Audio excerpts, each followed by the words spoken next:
Hey guys, what's up and welcome back to my channel and welcome to another foundation review video and a foundation that I am very excited to test. So in today's video, and obviously, as you can tell by the title, we're going to be doing the Bare Minerals Original Liquid Mineral Foundation. Now, even though this is called the Original, this is a brand new liquid foundation from them, and basically the formula of this is designed around their original loose mineral powder foundation, which everybody is obsessed with. I'm sure that you are familiar with it. If you are not, you've been living under a rock.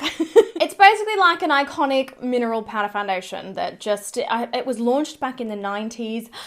I'm also born in the 90s. It's a great time. But yeah, it was very, very well known and loved. So let's jump into exactly what this one is all about.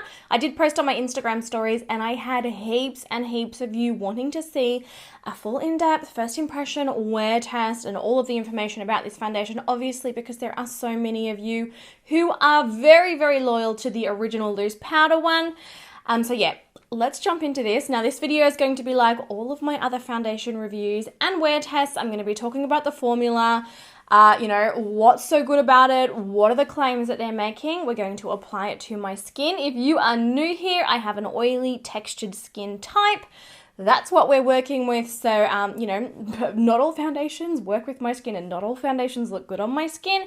And then we're going to be wearing it all day. I'll be doing check-ins. I will be doing close-ups of my skin. And then I will be giving you my honest opinions on whether or not this one is actually worth your time, your money, and having a closer look at. So if you are interested in learning all about the brand new Bare Minerals Original Liquid Mineral Foundation, then please keep on watching. Okay, first up, packaging is really, really cute. It comes in these little frosted plastic bottles. You get 30 ml of product in here. It's only a brand new launch here at Mecca in Australia, and in Australia it is $50. It comes in 30 different shades. It does look like there's a good balance of fair tones, medium tones, and richer deep dark tones, which is good to see. And it also looks like it won the 2021 Glamour, one of the beauty awards, which is cool to see. Now, as far as the formula and as far as what the brand is actually claiming, it says that this is the next generation clean vegan foundation that is made with half the ingredients of their original top selling, as I said, loose mineral powder foundation. It's got no silicone, no parabens, no talc, and no oil, and it says that it instantly minimizes the look of pores, redness, and imperfections, and is proven to improve the look of bare skin in as little as 4 weeks. So that suggests to me that it's also loaded with skincare ingredients that are going to, improve the condition of your skin over time as you wear it. It's meant to be light as air, a medium coverage with a naturally luminous finish that provides a no makeup look. You can wear it all day without it clogging your pores. It won't cause breakouts or settle into fine lines. It's got a mineral-based SPF in it. It's SPF 20 here in Australia. It may be different in the US or the UK. I'm just depending on like your TGA guidelines and stuff. Now, as far as the actual ingredients in this that are so good for your skin, is it the minerals? I'm just trying to sort this out. Hang on. Okay, here we go. So it's got olive-derived squalene. It has peptides in it, prickly pear. These are all things for, hydration, moisturizing the skin, and for minimizing the look of pores and redness. So yeah, that's a little bit of a lowdown on the foundation formula. Obviously, the actual experience with it could be very different. So that's what we're going to get into now. So without further ado, let's start putting this on my skin and we'll see what it looks like and we'll see if it really does look and feel light as air. And whether or not it does actually minimize my pores. I'm quite interesting to see how it goes. All right, so I've just zoomed you guys in and I'm just applying a mattifying primer on one side of my face so we can get a little comparison of what it's like with and without a primer. Now I've got two shades of this one here. This here is Golden Medium 14 and this here is Neutral Medium 15. Golden Medium looks a little bit too yellow for my skin, so we're going to go with this one. And I did notice, which is cool, you actually twist it up. Like it's a cool little bottle. Different to most foundations, which is good to see. And it does also say shake well. So let's shake this. That primer has set down beautifully. My skin is feeling nice and matte on that side. This side, I just got my normal skincare. All right, that there is what the formula looks like. It's actually a little bit thicker than I originally thought it would be because it does say shake well, but it's quite a thick formula and it is not running down the back of my hands at all. First up, I'm going to take a sponge to apply this. face, and then we're going to try it with the brush as well. I want to try both applications. This is one of our perfecting sponges. They're super soft, but I'm going to start to just dab this all over the skin. Ooh, that does look quite pretty actually, doesn't it? You'll also have to excuse my half done hair. I'm actually filming a hair tutorial this morning as well, so I've just left my hair wet for now. Okay, so straight off the bat, I would say that this is quite easy to blend with a sponge. It's honestly applying beautifully, and I do feel like that shade is a pretty good match. So far, it doesn't really look like it is emphasizing my pores or texture, but we are early days yet, guys, so yeah, we'll just keep blending this out. Very, very happy with how this is looking on the skin. Like, it's definitely really nice and smoothing. The coverage is medium coverage. I'm pretty lucky at the minute. I don't actually have any active breakouts. I've just got some dark spots here. Look, I had some breakouts and I picked at them. It's my own fault. The only person I can blame is myself. But yeah, it's certainly covering up redness and everything really nicely. And I will say, it does feel ridiculously lightweight on the skin, which is great to see. It's blending beautifully with a sponge, and as far as how much product I've used from what I actually pumped out, it's honestly very little. For a medium coverage foundation, it does spread out quite well, especially when I've got no primer on. I'm going to switch over to a brush. This is our Luxe foundation brush, and I'm just going to stipple it into the skin. See if I can get a different level of coverage by doing it this way. It's blending beautifully with a brush as well. I do feel like, yeah, the coverage with a brush versus a sponge is honestly pretty well the same. I do think that depending on your preferred application method, you are going to be able to use either of these. It blends out so easily. I also will say the pores on this side of my face are significantly, like, they're looking significantly smaller in my opinion. Like, there's definitely a lot more texture where I haven't got the primer. So yeah, based on that, my recommendation would be, if you want the smoothest result, use a primer. All right, this is what it is looking like all blended. It's definitely dried down to this sort of beautiful, it's almost like a satin, yeah, it's like a satin kind of a finish. It's definitely not sticky on the skin at all, and the longer that it's left, the sort of more dried down it is, but it does look really, really natural. As a first impression, you know, it's pretty good. I wouldn't say that it's absolutely mind-boggling, you know, the prettiest looking product on the skin at this stage, but I'd love to know what you think. Leave me a comment down below and let me know what you think it's looking like on my skin now. Here it is a little bit closer up so that you can see all of the texture. It has covered up redness and darkness really well, and it definitely looks really natural and, yeah, like quite glowy on the skin. It looks quite glowy for a product that doesn't feel like a glowy product. Like, it still feels really nice and lightweight. So yeah, I'm going to pop the rest of my makeup on off camera now, come back and show you what it looks like. Yeah, and then we'll start our wear test. All right, so I've got the rest of my makeup on. I put a little bit of concealer underneath my eyes. I used the NARS Radiant Creamy Concealer. I powdered everything down using our Velvet Finishing Powder, and then I've got some blush. I didn't bother with a highlight. I know that you guys prefer a lot of the time for me to avoid using a highlighter on my skin in these foundation review videos, just so that you can see exactly how oily my skin gets without it being interfered with, you know, with like additional glowy products kind of a thing. I'm not going to say that I am over the moon thrilled with how my skin is looking. I do actually feel like, you know, the foundation perhaps is sitting on top of my skin a little, as opposed to being like super, super seamless and super well blended out. It just looks a little, like when I sort of stretch it out, you can just sort of see like texture. It almost looks like as if I haven't exfoliated, but that could change as my oils come through. Certainly we're in this for the long haul. We're gonna really, really put this through its paces and see how it goes. But as a first impression and as a first, like, straight up put it on, what do you think straight away? I wouldn't say it's my favorite formula. It does feel beautiful and lightweight, but yeah, I just don't think that my skin is looking the absolute best that it has, you know, ever before kind of a thing. We'll zoom in so you can see it nice and close up. I do still think like it's definitely smoother on this side where I have applied a primer in comparison to the side that I didn't. That is one thing that I am definitely noticing. Yeah, I don't know. It just looks a little dry in some areas. It's fine from a distance. Like, from a distance, it looks beautiful, but up close, it's probably not quite as seamless as I would like. We do have a slight bit of settling in my little fine lines and wrinkles that I've got on my forehead here, and also a little bit in my smile lines on either side of my face. But we don't have any settling elsewhere. I'd love to know what you think at this stage. Let me know in the comments. I will do a flash test as well, because obviously this one is loaded with a mineral sunscreen. We want to make sure that it's not going to give, you know, a crazy white cast under flash photography. It has already been on my skin for about an hour. I did have a couple of other things on. I had a Zoom event and whatnot, and obviously, you know, I did the rest of my makeup. So I'll probably see you guys in about 5 hours, because that will be at the 6-hour mark. We'll see what it is looking like then. All right, guys, I am back with my first check-in of this foundation. Sadly, I do not have good news for you.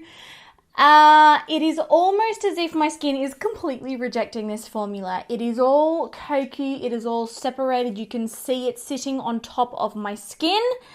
And the strangest thing has happened and is happening, like pretty much anywhere that I have even slightly touched my skin, the product has completely transferred off and left like patchy pink bits of skin sort of showing through. I'll zoom you in. This has just happened underneath my eye here. Hopefully you can see. It's happened underneath my eye here. It's happened on the side of my nose. Basically, I looked at my skin really close up in the mirror and I was like, oh gosh, it's creasing really badly. And I went to kind of smooth the crease in, and all of the product just literally transferred straight off. See, did you see that then? I barely touched the skin, and it is just coming straight off. And it's not only happening like in the areas where I have got a little bit of concealer, it is happening anywhere on my skin where I touch my face. It is just, it's like the formula is just not adhering to my skin. And it is bizarre because it's happening on both sides. So on this side where I have got, you know, the primer, oh gosh, and you can see like this really sort of dark patch of like cakiness sort of. Can you see that there? It looks like a big shadow right just there. But yeah, it's happening on both sides. So the side where I've got the primer and also the side where I don't have the primer. It's all caked up on the sides of my nose. I did have to put more concealer on my nose after I filmed the original check-in at the start there as well. And thinking back, I thought it was my own fault because I was putting a different top on to film a hair tutorial. And I was like, oh, I must have bumped my nose. I must have like literally bumped like right on the end of my nose because the foundation wasn't there on my nose anymore. So I just quickly fixed it, carried on. But based on what's happening, it's happened under my eye on this side as well. Oh my God. Oh, foundation should not transfer off like that, you guys. That is 100% not normal. Hopefully the camera is showing up the issue. Look at all of that skin coming through. Look at how patchy and crepey that is. And there's all this redness up the side of my nose here. Super patchy all around my chin, you guys. I'm not even sure it's worth me wearing this any longer. This is not, like, the damage is kind of done. Like, this is not going to correct itself now. So just purely for interest sakes, I will keep this on my skin. I will continue wearing this till about after dinner. That'll be at about the 12-hour mark. It's 2:30 in the afternoon now. But I'll be honest, I hate the way that it looks on my skin. It is transferring straight off. It is really cakey. It's really patchy. It's not going well, you guys. I've just tried to get my hair out of the way too. I just did my hair using the Dyson Airwrap, and the amount of volume that that gives. Oh, so good. But yeah, I'll see you guys in a few hours. The 6-hour check-in, not a vibe. All right, so I am back with my final check-in of this foundation. It is now 20 to 7. And I have to be honest, I am actually looking forward to getting this off my skin, you guys. This has been an absolute fail. I now have significant areas of patching, significant areas of cakiness, significant areas of just like sort of chunky looking texture. I am quite oily. And like literally there are patches of skin where the foundation has completely disappeared from. Down here on my chin, on the side of my nose, underneath my eye here. Like I'm not sure where it's gone. Normally when I do these foundation wear tests, it's not like I'm rubbing my face on everything because I want you guys to get the absolute best, most accurate idea of how well a product is going to last, how it's going to look on my skin at the end of the day. I've just been editing on my computer. It is currently 24 degrees Celsius outside, so it's not like it's particularly hot. And my makeup is melting off my skin. Whether it's my skin, specifically, whether it's oily skin types like mine, my skin hates this. So I'm going to zoom you in and show you close up, but there's probably not too much to say. I'm definitely not going to be recommending this one. So here's a little look at what we've got going on. So underneath my eye here, pretty much nearly all of that foundation has disappeared. We've got patching on the side of my nose. We've got a significant amount of foundation missing down, like pretty much the whole side of my nose there.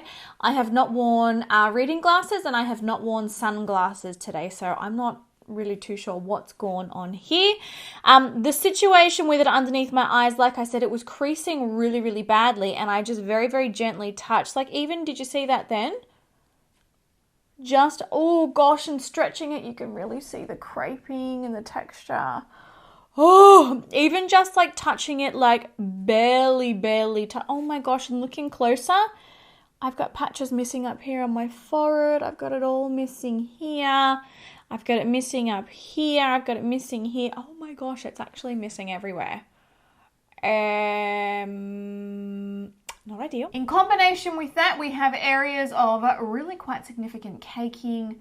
And when you stretch the skin, like you can see that it's really separated. And like you can sort of see all the texture around there. It's just like it's sort of sat, I don't know, on top of the skin. And it hasn't adhered and it's really not good. A whole big bit missing here. I'll be honest, I have not had foundation look this bad on my skin in quite some time. I feel like 2021 we've tested heaps and heaps and heaps of really amazing foundations. But evidently not today. It just comes straight off. Now obviously I am an oily skin type. I have textured skin. I certainly am not claiming to have an easygoing skin type. It's definitely, I am quite fussy about foundations that work for me. And I know a lot of you guys have got a very similar skin type to mine. But as always, I want to hear from you guys. Have you tried this foundation? Did you have the same results as me? Is this a formula that you really enjoy? And if you do really enjoy it, what is your skin type? What are we working with here? Do you recommend me applying it in any different ways to get it to work? But I mean, at the end of the day, I have plenty of other foundations that look incredible on my skin, that last all day, that don't transfer, that don't cake, that don't separate, and that are actually, even more affordable than this one. So there are drugstore ones that last better on my skin and look better than this. So yeah, it's disappointing because Bare Minerals is an incredible brand. I love a lot of their products. The pressed powder foundation, the Bare Pro, one of my holy grail powder foundations. I absolutely love this. It's incredibly long lasting. It's smoothing. It's got great coverage. Love everything about this. But yeah, this new original liquid mineral foundation, unfortunately, is a fail for me, but I am really interested to hear what you guys think. I am going to go have a double cleanse moment. Love every second of it. But I really hope that you guys found this video helpful. I hope that it gives you the information that perhaps you needed or were looking for. I would love to know what foundation you want to see tested next. I do have this one here from Catrice that everybody is talking about, except I purchased it in neutral sand and it's way too fair for me. Unless it oxidizes. I need to have a little play with it, but I'm really keen to do a foundation review on this one. I've heard amazing things. This is the drugstore one. But yeah, leave me all your thoughts down below, all of your requests down below. Give the video a thumbs up if you did enjoy it and you did find it helpful. I love you all heaps. Have an amazing day, and I'll catch you guys in my next video. Bye.